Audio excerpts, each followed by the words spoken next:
Halo pemirsa, apa kabar Anda hari ini? Semoga selalu sehat di masa pandemi dan selalu bersemangat untuk menjalani aktivitas. Bagi pemirsa yang harus tetap bekerja di luar rumah, jangan lupa untuk selalu menggunakan masker. Hari ini program Berita News Point hadir menjumpai Anda bersama saya, Belinda Amanda. Selama 30 menit ke depan, News Point akan menyajikan berita terbaru seputar Universitas Brawijaya dan Malang Raya. Jangan kemana-mana, keep on our channel News Point.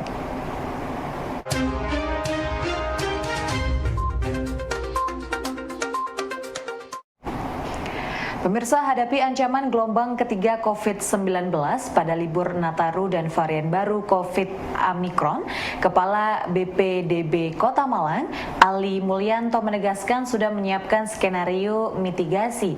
Pada webinar di Fakultas Kedokteran UB, Ali Mulyanto memaparkan strategi tersebut adalah untuk menjaga warga yang sehat agar tidak sakit dengan pengetatan penerapan prokes, mencegah kerumunan libur Natal dan Tahun Baru.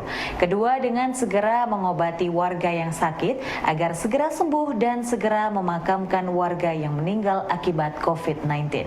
Ali menghimbau agar semua warga tetap menjaga dan menerapkan prokes dalam aktivitas sehari-hari, terutama menjelang libur Natal dan juga Tahun Baru. Berkaitan dengan ancaman gelombang ketiga daripada COVID-19 karena ada potensi ancaman ketiga ini melalui dua yang saya sampaikan tadi, yaitu karena Nataru dan juga adanya varian baru.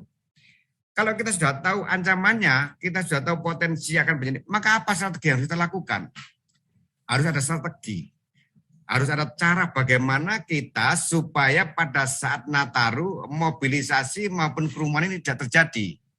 Kalaupun terjadi, harus dilakukan pengetatan-pengetatan yang sangat luar biasa. Berkaitan dengan pergerakan manusia maupun berkaitan dengan kerumunan manusia. Sedangkan yang kedua berkaitan dengan karena ada potensi yang berkaitan dengan varian baru, maka ini juga perlu dilakukan pencegahan-pencegahan. Dari dua hal ini, Bapak dan Ibu kami hormati, yang harus kita lakukan adalah yaitu tujuannya hanya satu, mengurangi risiko bencana. Tugas kami, Bu Moderator, Bapak dan Ibu yang kami hormati, yang sangat luar biasa.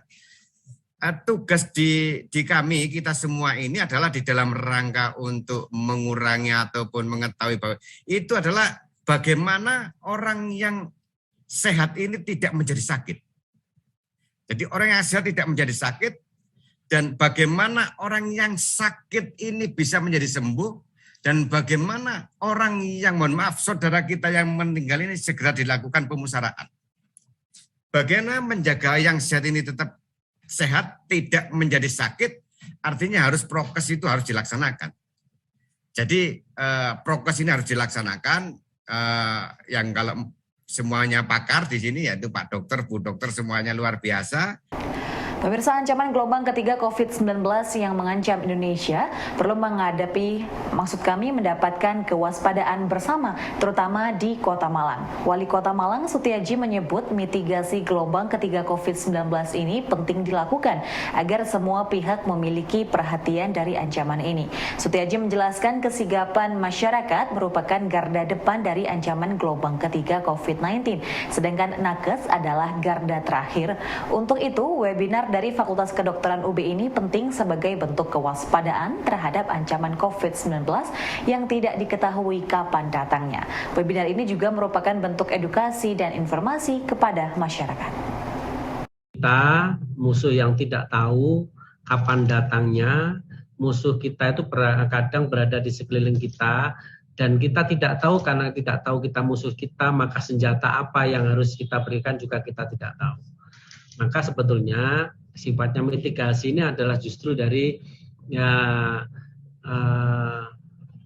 penentunya adalah kita semua. Jadi garda terdepan justru masyarakat. Benteng terakhirnya adalah para nakes.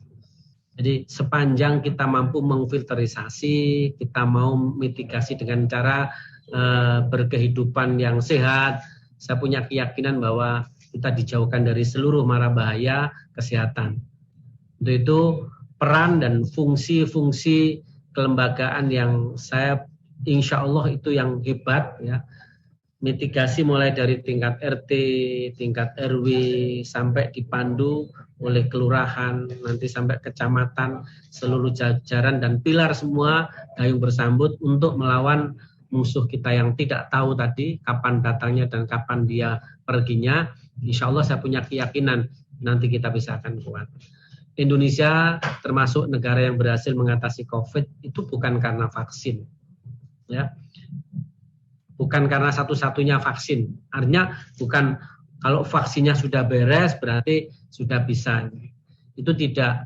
Jadi justru ya kita terima kasih memang vaksin sudah lebih dari 140 juta.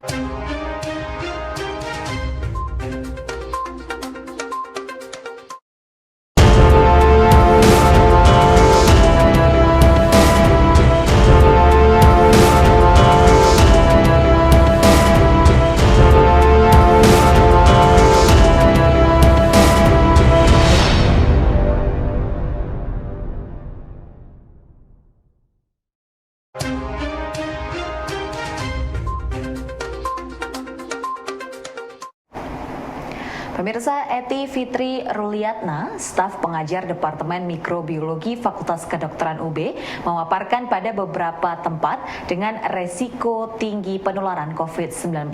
Beberapa tempat tersebut adalah tempat pesta indoor seperti acara pernikahan, olahraga dengan kontak langsung seperti basket, bar atau nightclub, pesawat terbang, bioskop, kerumunan supporter, hingga tempat ibadah. Eti menambahkan kunci dari pengaturan tempat-tempat tersebut adalah dengan mengatur ventilasi ruangan-ruangan tersebut. Selain ventilasi, kepatuhan menjaga jarak juga sangatlah penting ketika beraktivitas pada area-area tersebut. Tidak penuh dengan atau tidak menjadi sarana penularan, ya. Jadi ada beberapa cara, ya. Kuncinya adalah ventilasi. Jadi ada beberapa tipe ventilasi. Yang pertama natural. Kita cukup mengandalkan jendela. Yang penting jendela itu maksimal, maka udara yang ada di dalam sini, jika ada yang positif, dia akan tersapu keluar, ya, tersapu keluar oleh angin dan keluar lewat jendela. Jadi load virus yang ada di dalam ruangan ini itu lebih sedikit. Ya. Kemudian ada yang pakai mekanik, ya, mekanik ini memang lebih bagus, ya, tapi mahal. Namanya pakai HVAC system. Jadi ini disedot keluar udaranya, kemudian difilter di sini di UV dan dia dikeluarkan sudah bersih. Kemudian ada yang mekanikal tapi tidak maksudnya mekanika yang sederhana. Ini menggunakan HEPA purifier atau HEPA filter. Jadi untuk ruangan-ruangan yang tertutup yang tidak ada ventilasinya itu lebih baik dipasang HEPA purifier seperti ini. Kemudian yang ini ya, kita lihat untuk yang risiko yang paling tinggi itu adalah ini di gambar ini sudah viral sekali gambar ini.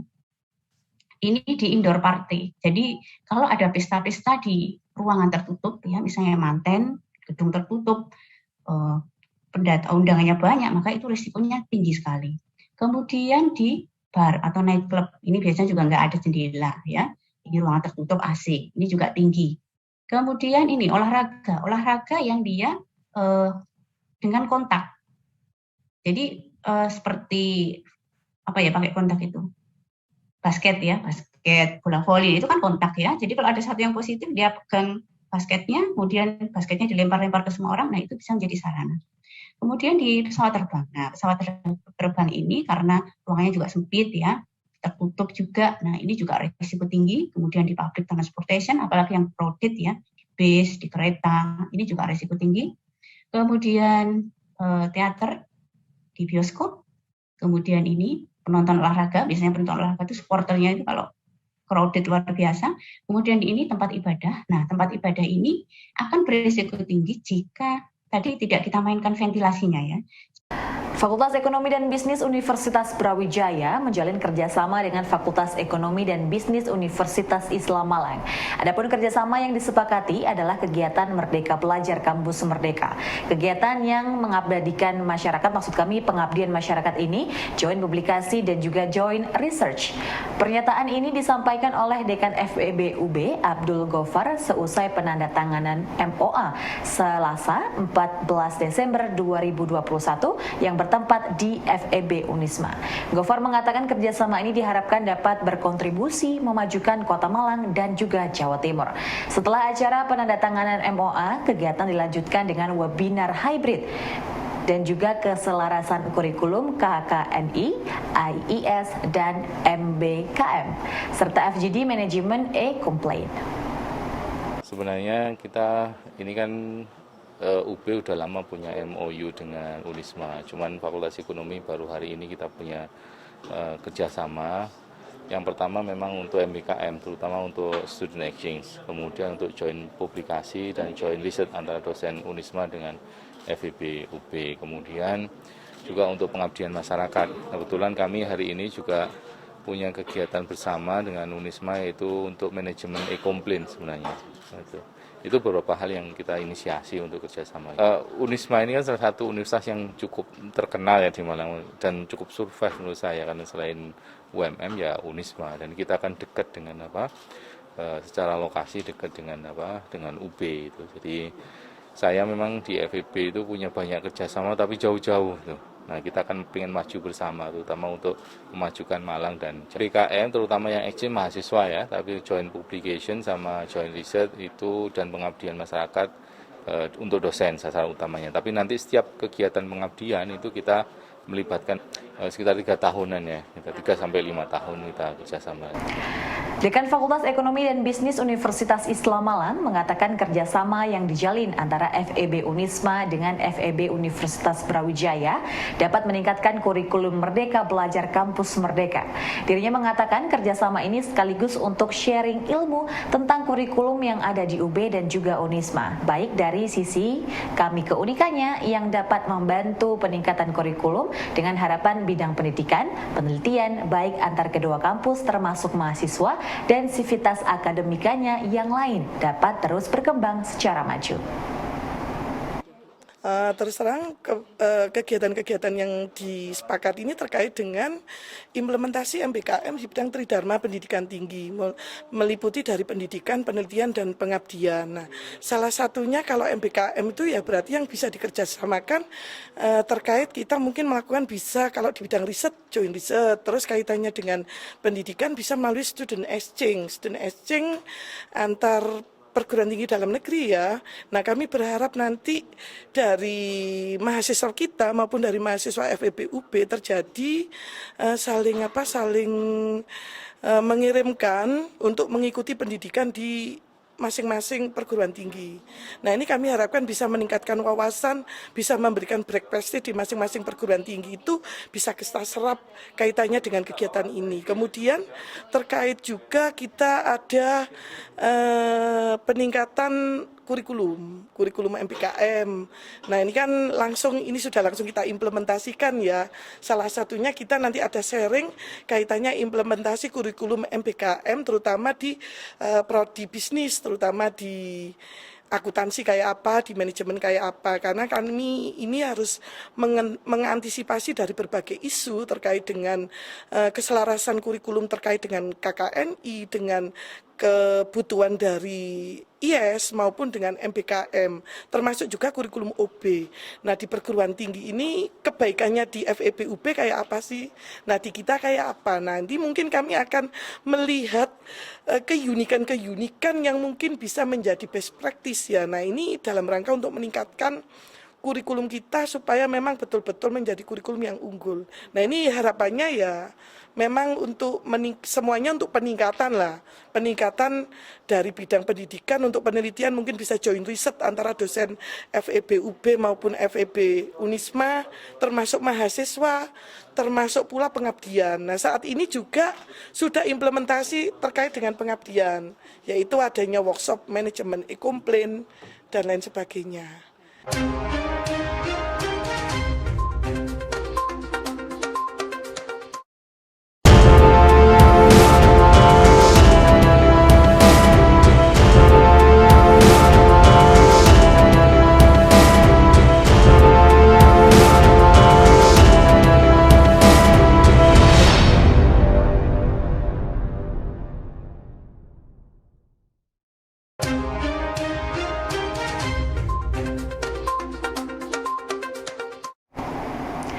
Pemirsa, berawal dari ingin mendapatkan uang jajan tambahan, mahasiswi Universitas Brawijaya Kediri, Dinda Kurota Ayun, kini menyandang gelar sebagai pengusaha muda.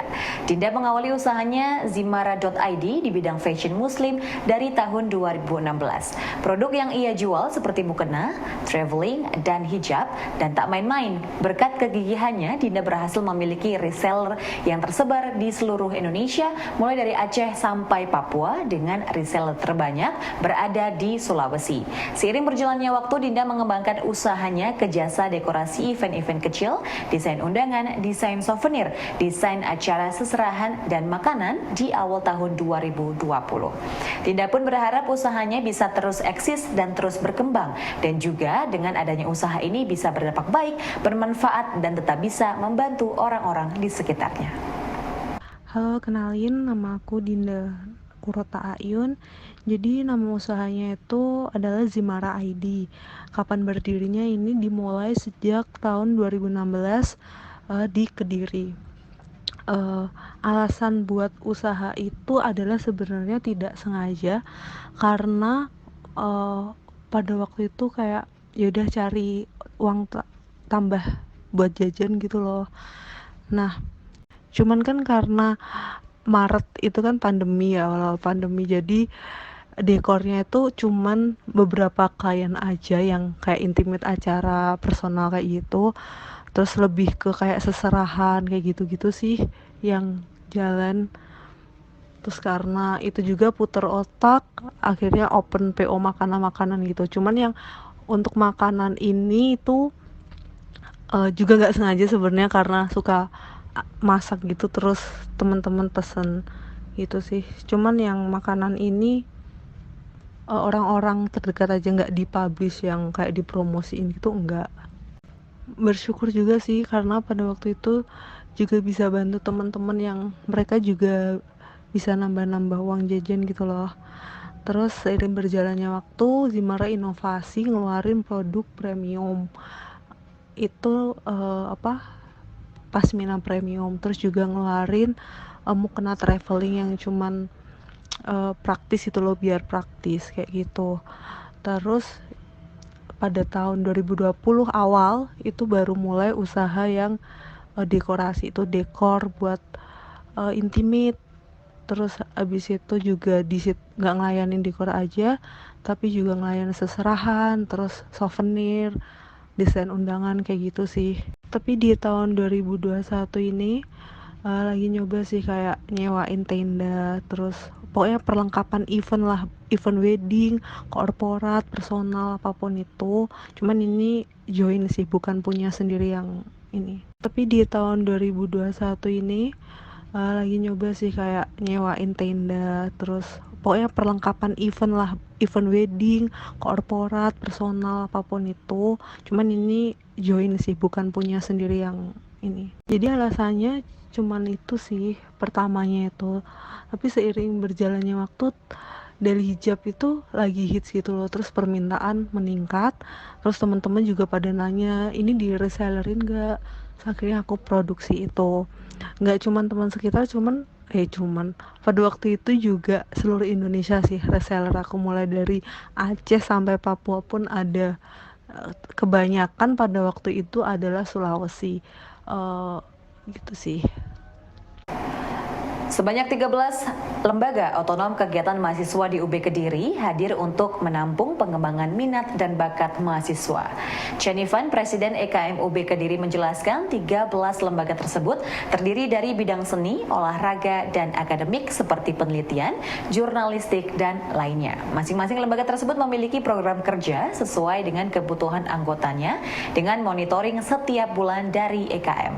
Cenifan mengajak mahasiswa di UB Kediri untuk dapat memaksimalkan potensi selama kuliah dengan aktif di LOKM. Itu salah satu kementerian Pak di EKM. Nah, kalau kita di Kediri itu untuk UKM begitu, kalau di Malang Pak ya. Di Kediri namanya LOKM. LOKM itu Lembaga Otonom Kegiatan Mahasiswa. Itu ada sekitar 13 LOKM, termasuk itu ada yang di bidang akademik sama non-akademik. Ya ada futsal, basket, voli, bulu tangkis, kemudian juga ada di kepenulisan, jurnalistik juga seperti itu ada. Kalau muaranya kita sesuai dengan kebutuhan yang masing-masing sih Pak, sesuai dengan orientasi masing-masing. Dan kita untuk mengkondisikan minat daripada teman-teman di LOKM itu, kita setiap bulan rutin melakukan namanya Kormonef. Koordinasi, monitoring, dan evaluasi. Itu kita rutin setiap 1 bulan sekali kita lakukan untuk mengkondisikan dan diskusi bersama teman-teman LOKM ada kendala atau tidak, kemudian juga ada aspirasi atau tidak. Nah, nanti sementara untuk teman-teman yang di LOKM keolahragaan itu kita langsung naungi dengan kementerian di EKM namanya Kemenpora Pak, begitu. Melihat potensi tanaman anggrek sebagai jenis tanaman hias dengan harga dan keuntungan yang stabil di pasaran sehingga dapat meningkatkan produktivitas masyarakat, program Pasca Sarjana Fakultas Pertanian mengadakan pelatihan mengenal spesies dan teknik budidaya anggrek bagi para warga Desa Bokor, Desa Slamet, dan Desa Wringin Songo yang terletak di Kecamatan Tumpang, Kabupaten Malang. Kegiatan yang merupakan bagian program pengabdian masyarakat Pasca Sarjana FPUB ini menggandeng pengusaha anggrek untuk berkolaborasi dengan warga dalam distribusi dan pemasaran. Kalau anggrek itu ada pertimbangan tertentu ya. Itu pertama, anggrek itu untuk ibu-ibu yang di desa sana itu tampaknya perawatannya lebih mudah karena tidak harus intensif tiap saat pagi, siang, sore gitu. Tapi bisa berapa hari sekali gitu, dan itu kan lama, bunganya juga awet gitu kan, awet lama. Jadi mereka tertarik itu. Kalau kemudian juga pertimbangannya lain itu banyak sekali, itu pengusaha-pengusaha sudah berhasil. Dan yang terakhir adalah konsumen bunga itu sekarang banyak sekali sejak pandemi ini. Tanaman-tanaman hias itu laris gitu, ya, termasuk Ibu pernah dengar kan, Mbak Dina pernah dengar itu janda bolong sampai harganya berapa juta itu. Nah, itu tanaman-tanaman hias seperti itu, tapi mereka nggak stabil, harganya kan nggak stabil. Kalau anggrek kan stabil loh, tapi ya mungkin untuk anggrek yang biasa, satu tanaman yang sedang berbunga mungkin sekitar antara 50 sampai 100 ribu lah, stabil lah. Sebelumnya, sebelum kita datang ke sana juga itu saya atau diwakili saya dengan Bu Cici dan Prof Bambang WhatsApp itu kami sudah menjajaki di sana. Jadi apakah Pak Lurah saya jelaskan Pak tertarik apa enggak. Terus akhirnya kok wah rupanya tertarik banget itu. Kalau itu dilakukan aja Pak, pelatihan di sini. Setelah pelatihan kita bawakan, kita demokan, itu kita nyiapkan beberapa bibit, beberapa tanaman, dan caranya beberapa bahan media arang, mos, dan lain-lain. Kemudian setelah sana kita demokan begini, merawatnya begini, terus penjualannya nanti begini. Nah, penjualannya bahkan dari pengusaha yang kita undang itu menawarkan kalau memang kesulitan kirim aja ke saya, nanti saya bantu jualkan. Nah, itu kan bagus sekali kerjasama yang menarik itu. Pemirsa, informasi tadi sekaligus menutup perjumpaan kita hari ini. Jangan lupa untuk selalu menyaksikan News Point setiap hari pukul 19.30 waktu Indonesia Barat hanya di UBTV, Televisi Pendidikan Universitas Brawijaya. Saya Belinda Amanda dan seluruh kru yang bertugas pamit undur diri. Tetap patuhi protokol kesehatan, wajib menggunakan masker. Terima kasih dan selamat beraktivitas.